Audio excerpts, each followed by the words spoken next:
Welcome to the Teacher Transition Podcast, where we celebrate the incredible things former teachers are doing now. I'm Allie Parrish, and I'm so glad you're here. So, teacher friends, are you ready to hear what your amazing educator skills look like when they're put to work in the world beyond the classroom? Let's jump in. Today's episode is going out to all of our creative teachers out there who have interests and pursuits that they want to look into more that don't relate much with teaching. We are going to be listening to and learning from Skylar Rain to hear how she went from being a teacher to becoming a professional photographer. So if you have interests that you are wanting to pursue, this is a perfect example of someone that takes the courage and paves a personal path toward what they want. Let's check it out. We have Skylar with us. Skylar, thanks so much for being willing to share your story. Of course. Thanks for asking me. You bet. Skylar was a teacher and has now gone into photography, has gorgeous work that you can see on her site and her Instagram. And we'll share all of that information to get there in our show notes. But Skylar, let's take it back much further than that to when you were a kid. What did you want to be when you grew up? The main thing that I remember wanting to be was a writer.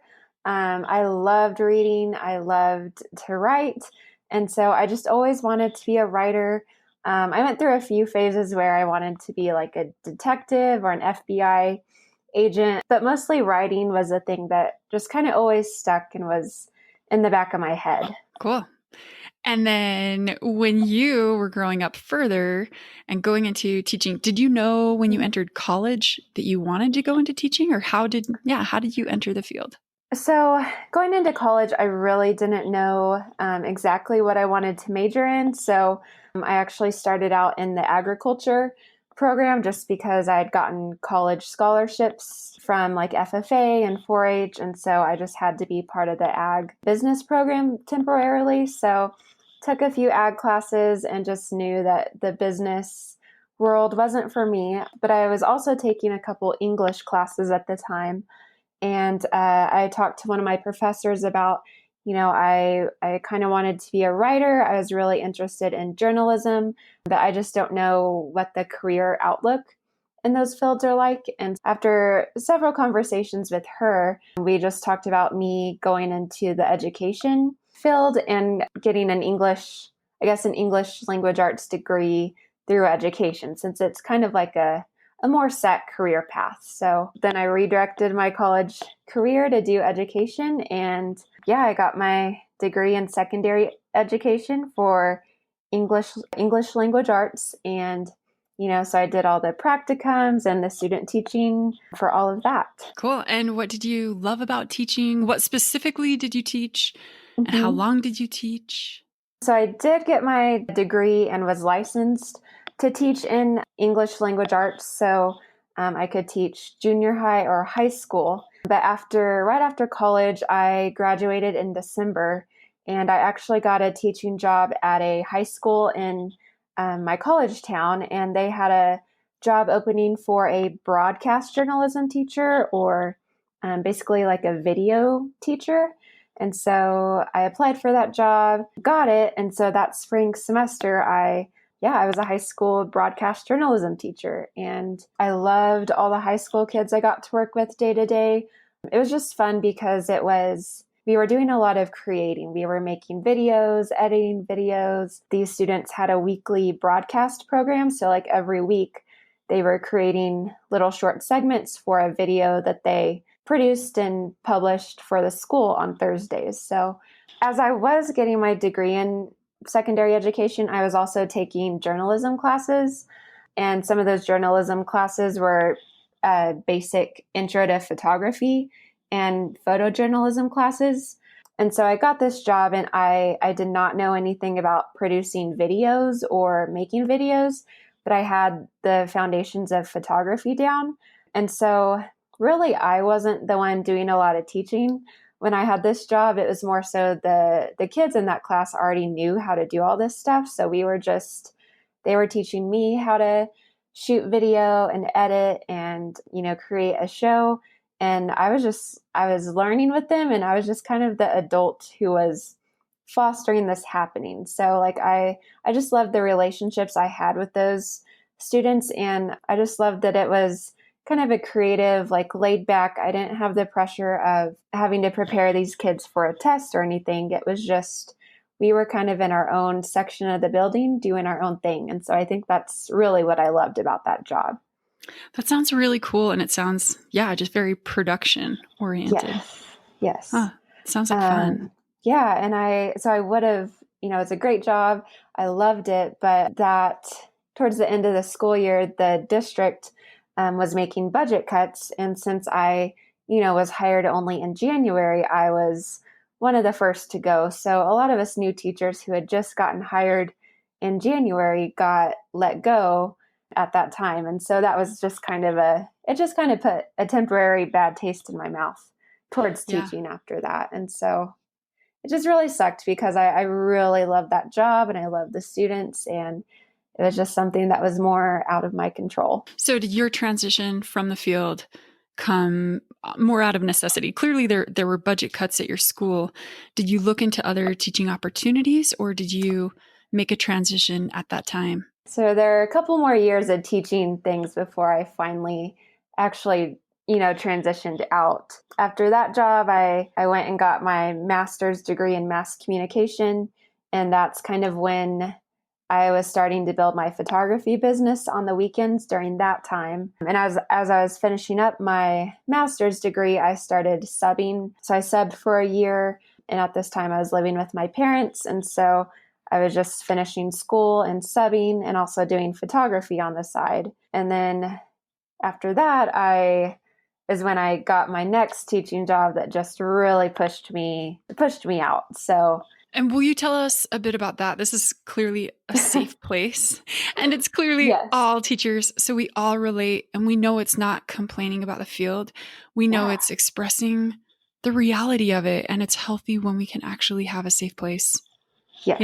Like I told you before we started this, like the faculty room isn't always the place to be open about some of this, but this is. So, and I'm sure other people would appreciate it. Can you tell us a little bit about that? Yes. So my now husband is military, and he got stationed in Colorado. And so I decided to move out to Colorado to finally be in the same place as him. And so getting a teaching job was of course like the easy way I can move out here and, have a job. So I got a job teaching at a middle school, and I was the technology teacher. So I was really excited and like looking forward to it because, I liked being in the more creative teaching job where, just a little more creative and not, I wasn't having to necessarily worry about testing for standards or anything like that. And within about the first week of my time there, I knew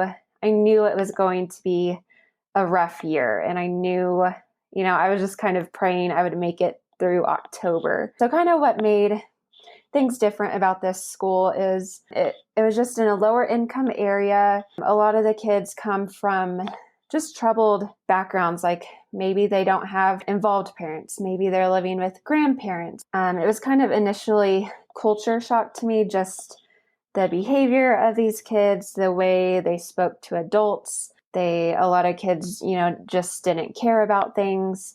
And the school is also trying to kind of get back on their feet and get things a little more under control than what I guess things had been. And so just every day, every class, there was always several behavior issues. Send them to the principal's office. And I assume then that after time you started seeing this, or maybe not even after much time at all, but it was taking a personal toll on you? Oh, yeah. Because not only was it like just managing behavior in the classroom, it was also, my first full year as a teacher. And I was, the computer technology teacher. So there was a curriculum to follow. So it had like standards that I was supposed to hit, but there were no resources to to teach these standards. So every day was kind of a battle with technology. I had a classroom of 24 Mac computers. Yeah. And, when you're going all day with 24 kids cycling in every hour, trying to use these computers were older. They just couldn't really keep up with all the kids. And then there also wasn't a way to control like what websites they were on. So I was all within like a month and a week, I'm trying to figure out a whole lot of things. So I'm trying to figure out what to teach these kids and like how to teach these kids, because I really wasn't given any resources. So I'd get to school at about 6:30, 6:45 in the morning. School didn't start till 8:30. So during that time, I would just, prepare for the day or the next day, and then get through the school day. And then after school, I was going home. I'd get home about 4:30, and I would still work for 2 to 3 hours, sometimes just to prepare for the next school day. So yeah, not only were like my classroom time, like that was emotionally and mentally challenging, because I was just having so many behavior issues with students that I wasn't always getting a lot of teaching done. So it was just a really hard environment for me. The administrators, like our superintendent and principals, they were trying to help teachers, but just some of the kids, like even to the principals and superintendent, they just weren't receptive. And I know it's not easy to talk about this part of things.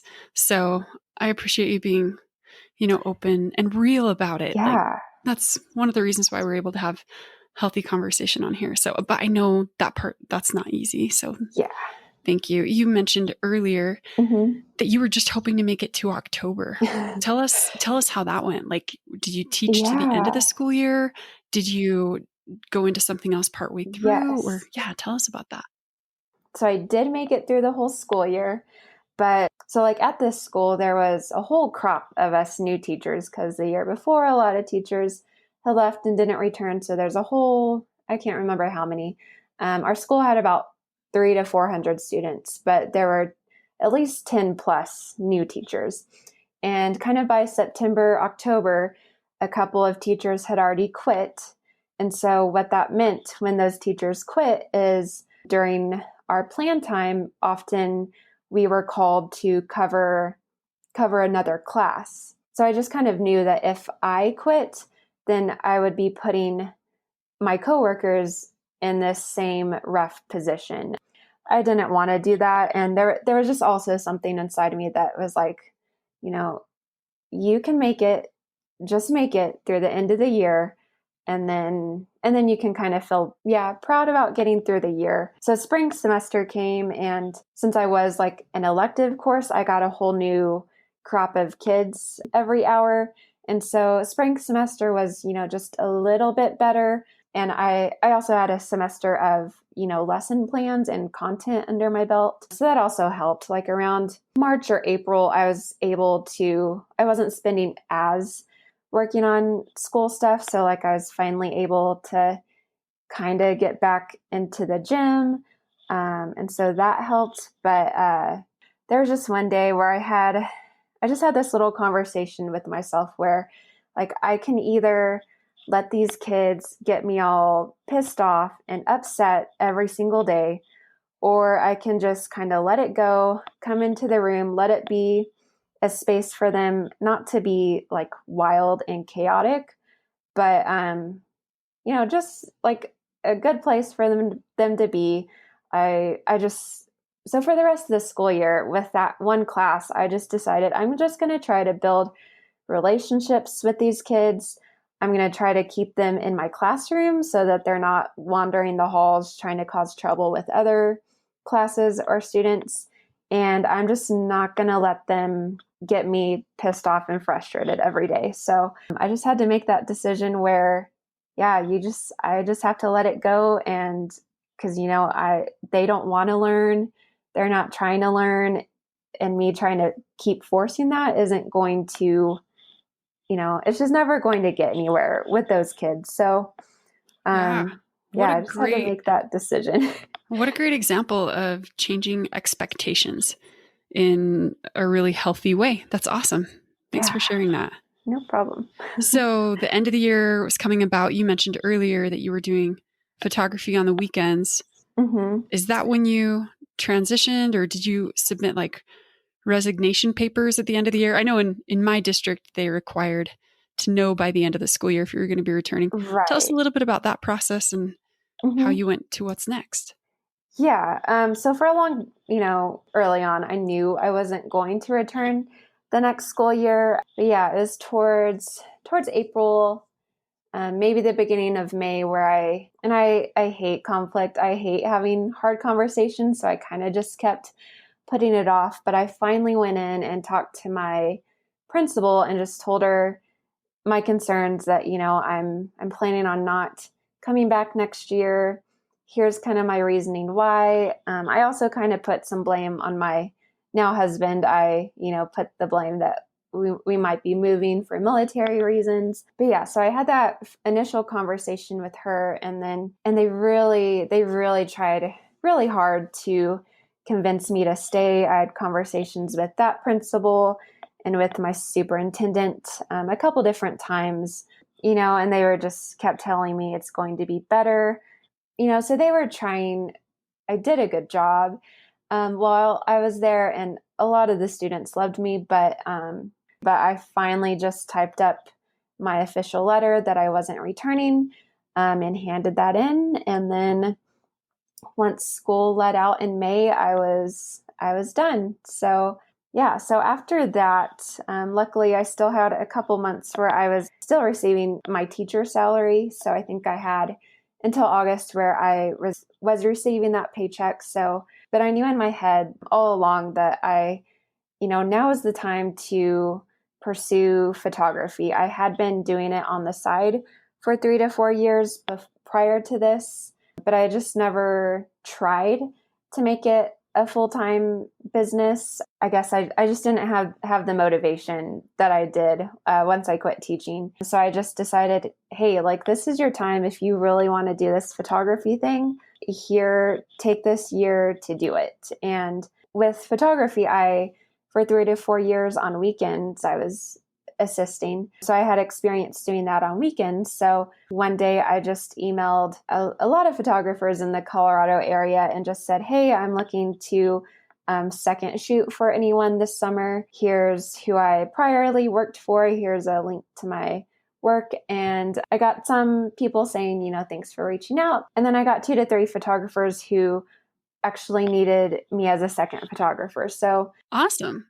Yeah. So that last summer and into the fall, I was second shooting pretty often for photographers. And then during that time, I was starting to build up my Instagram and my website, offering shoots for couples. I was doing many family sessions. So I was trying to get out there, get shooting. And then at the same time, I was also redoing my website and kind of evaluating my brand. It had photography lingering in my head and just knew that, now is the time to try it. And yeah, so I got through the fall where I was booking a lot of family sessions and second shooting. And then winter came and I started booking weddings for 2019. During this time, photography wasn't my my main income. Once my teacher salary stopped coming in, I had also started teaching online.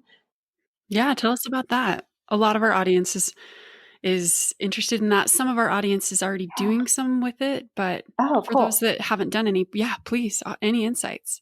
Yeah, so there's a company called VIP Kids and Q Kids. Those are like 2 big ones. I ended up getting, a little teaching job with Q Kids. So there's like a short interview process, and you do a few like demo fake classes with one of the teachers. But Q Kids is an online company, English teaching company, where you as a teacher, you are teaching online, teaching Chinese students English.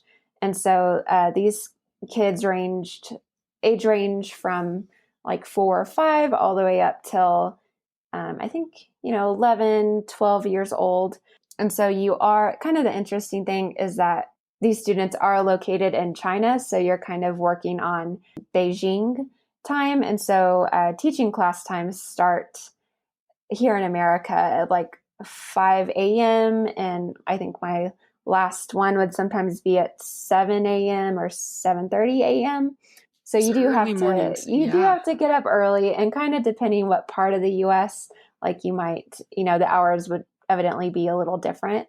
And then they also offer some afternoon, early evening teaching times. I never taught those just because of my schedule, but yeah, so that was kind of a good temporary way to bring in some supplemental income. And can you remind me, when did you start that? Was that after, was that during the summer break?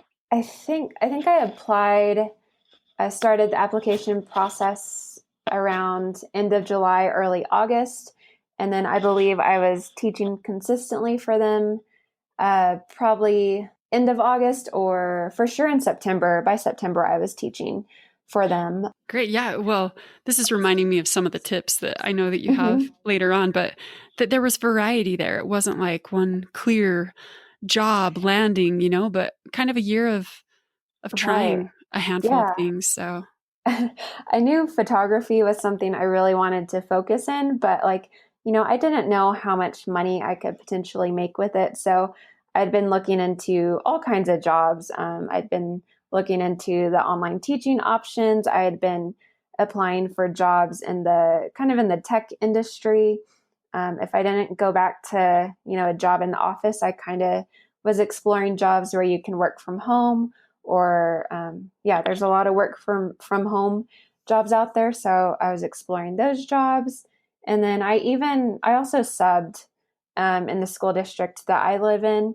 I subbed for a little bit, for a couple months too. Yeah. So I was kind of looking at a whole lot of different options, and was just doing these little jobs just to, keep adding on to income, because I just wasn't sure what was going to happen exactly. That's great. And a lot of teachers, I think, hold themselves back, not knowing financially how things will be. Can you offer any insights into that? I know everyone's experience is so different, but as far as, something doesn't have benefits, or, there's not insurance, and then doing kind of freelance work or photography or whatnot. How has that gone? I know for me, the first time I started paying for insurance, private insurance, I was like, whoa, this is very different. Like, I've got to check with, what I'm making, that it all works out. But what has your experience been in a financial realm? So kind of one thing I realized was, so I come from a family of teachers. Like, my mom was a teacher, my grandma, I have an aunt. There's just a lot of teachers in my life. And so it's kind of easy to think like, teaching's a great career, and just kind of be a little, not closed-minded, but just not aware of all the job opportunities out there. And even just in my little job search of just seeing what was out there, I realized that I can match my teacher's salary or possibly beat it. There's so many other jobs, even as simple as like an administrative desk job. There were some jobs that I would have been, matching my teacher's salary. So just kind of knowing that, even though for a lot of us, the education and teaching world is kind of a safe career path, like we know the schedule, we know you're going to be off in the summers, you have weekends off. It's kind of a real predictable world. And sometimes I think teachers or people in the education field forget that there's so many jobs out there. So just kind of, think about what you're interested in, maybe what you have other experience in, maybe you're a history teacher and there just might be experience there that you can apply to other jobs not in the education world. And the insurance thing is also kind of a tricky, kind of scary situation. At the time, I was still on my parents' insurance, but that actually ended that same summer that I left teaching. But then my husband's military, so I ended up getting onto his insurance plan with military. So that's kind of that really is a big reason that I didn't I didn't feel the pressure or need to go back to a job that offers benefits like that, just because I could be covered under him. So that's kind of one area where I got a little lucky with that. That's great. And everyone's scenario is so different. That's great. I love that that's yours. Tell us just a little bit about photography. Like obviously your work is incredible. I love the colors and the tones. Thank you. Anyway, I really love it. What are some of your favorite things about photography, about what you do? So, like I said, I do a lot of like family sessions, and I do like some branding sessions for bloggers and other small businesses, but I really love photographing weddings. And I think why I love weddings is because you're just put in several different scenarios and lighting situations throughout the day. And I kind of thrive on having a little bit of pressure on me and having to adapt fast. That's something that I really enjoy. And so with like a wedding day, you're taking pictures of the bride and her bridesmaids getting ready. And then maybe you're doing photos of the wedding party or their first look. And then you have the ceremony where maybe it's outdoors and the lighting is super harsh, or maybe it's like about to rain. And then after ceremony, you get some time to do bride and groom photos and family photos, and then into the reception. And I just really like that with weddings, you have to have a pretty solid understanding of lighting and how to work your camera, because you're thrown into several just weird and unplanned lighting situations. So I love that about photography. And then I love working with couples and spending time with them, and then just seeing them interact with each other and see what makes them laugh, and see them be cute and lovey with each other. And then I think another big thing why I love photography is I get to create. And just growing up, I never had a clear career path in mind. Like I wanted to be a writer. I got my degree in education, but I just never was 100% sure of what I was doing. And I just think that being self-employed and being able to work for myself and make my own schedule is really what I was meant to be doing. It can be confusing and frustrating at times, but I really enjoy it. And it's reminding me of what you said about that very first teaching opportunity you had that you loved, that you Yes. and that group of students, you got to be creative and produce things and make things. So I love your example of identifying your interests and your skills and intentionally directing your path toward them. So Yeah. that's a great example. Even thinking like, even if you have this little area that you really think you might be interested in or good at, like take classes or take an online class to kind of see if that's something that's for you, because there's a reason you're feeling pulled towards a certain direction. And like, you got to kind of fill it out to really know if that's for you, if you need to keep going in that way or not. So excellent advice. You also had a couple of tips for transitioning teachers. Would you mind sharing those? Yeah, the number one is just to kind of financially have a plan in mind. Like if maybe you're, starting the school year and maybe next year you want to transition out, definitely just start saving where you can. That would help, just to have a little bit of a buffer would be to start saving. And then if maybe you are transitioning, I think just be open to short-term jobs or part-time jobs, or even if it is a full-time job that you might not 100% love, but can just kind of give you that financial support you need as you're transitioning out. So yeah, just like, don't be afraid to, and then also just really being honest with yourself. Like, what do you need to make every month to cover your basic cost of living expenses? You really need to be aware of that and kind of have a savings or a plan for how you're going to supply that. So that's kind of the major one.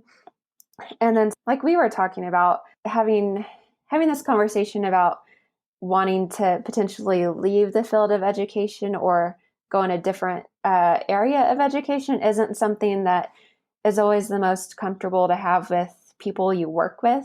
So just know, sometimes you need to do what's right for you. And your coworkers will probably never understand why you might be feeling that way or why you might be wanting to transition out. So just know that you're not alone, but you don't need the approval of others to move out. I think in teaching there can be a lot of guilt when you're thinking about transitioning out, because even though my school was rough, there were so many students who I just loved and adored, and I loved seeing them every day. And so and same with teachers. Like, one of my best friends taught at that school. And so I just had a lot of guilt for a while about leaving this school and leaving these people. But at the same time, I knew my mental and emotional health, it just couldn't stay there. And so you really got to do what's best for you sometimes. Great example. Yeah, thanks for sharing that. I love how you mentioned that sometimes some places are not the right place to be chatting about this, but if people go to teachertransition.com, or they can find us on social media, those places are safe places where they can connect with other people that are heading in the same direction towards whatever's right for them. So we want to provide that, again, a healthy platform and place to have needed conversations. So I completely understand. Thank you. So, these people who worked at this school didn't know me from when I was working at this school, but my husband could see the toll it was taking on me every day, because I would come home to him and I'm either just upset or pissed off, or maybe I had an okay day, so I was in an okay mood, but he saw how miserable I was. And even my parents, who didn't even live here, anytime I called them, they could tell how miserable I was. And so thankfully I did have my parents and my husband as kind of a support system. And so, I was able to talk to them about things. But yeah, even, the people around you, if hopefully you just have, someone or a place like Teacher Transition to just kind of get those thoughts out and maybe talk about it with someone, because it's a hard decision to think about. I agree. When I was transitioning out of the classroom, I wasn't married, and my roommates, bless their hearts, shout out to my friends and my roommates, because they were my soundboard. They're who you turn to, and really bless their hearts, because that was taxing on them. And so hopefully Teacher Transition is lightening the loads for a lot of the loved ones out there too, as well as providing a resource for help. Skylar, thank you so much. We will put your Instagram page, the link to that and to your site in the show notes for everyone to check it out. Beautiful, awesome. Just gorgeous work. And thanks for your example and being open, vulnerable to share your experience and the amazing things you do now. Appreciate it so much. Yeah, thank you. Thank you. If you're a teacher in the classroom and you know you need to be doing something different, but you don't know what you're qualified to do, what you can do, how to take those steps, the online course is just for you. It's called Find Your Next Dream Job for Teachers, and it will walk you through a process of identifying what you are a rock star at, what you love and enjoy and are skilled at. And then it will help you see how to connect with real companies and real opportunities aligned with that. We have lists for you of hundreds of companies who love hiring teachers, how to get in contact with them, who you can network through personally to get in contact with them. And not just that, we have resume templates and cover letter templates already prepared for you, showcasing your educator skills and gearing it towards specific roles and jobs that teachers land effectively. These have all been reviewed by interviewers who interview teachers frequently. They've seen the good, the bad, and the ugly. They are going to also coach you on how to interview effectively. So if you're not sure what to do next, go ahead and go to teachertransition.com/find your job and sign up for our course there. We'll also have a link to it in the show notes. This episode may have ended, but connecting doesn't have to. Join us on Facebook or Instagram and get the support and inspiration you need in your personal educator path. If you're loving the podcast, help us spread the word. Leave a review or screenshot the episode, share it on social media, and be sure to tag us at Teacher Transition. Who knows? We may even feature what you share on our social media feed too. Until next time, teacher friends, be sure to click subscribe so you don't miss out on any of the upcoming episodes. Good luck with the great things you're up to right now, and keep looking forward to the amazing things to come.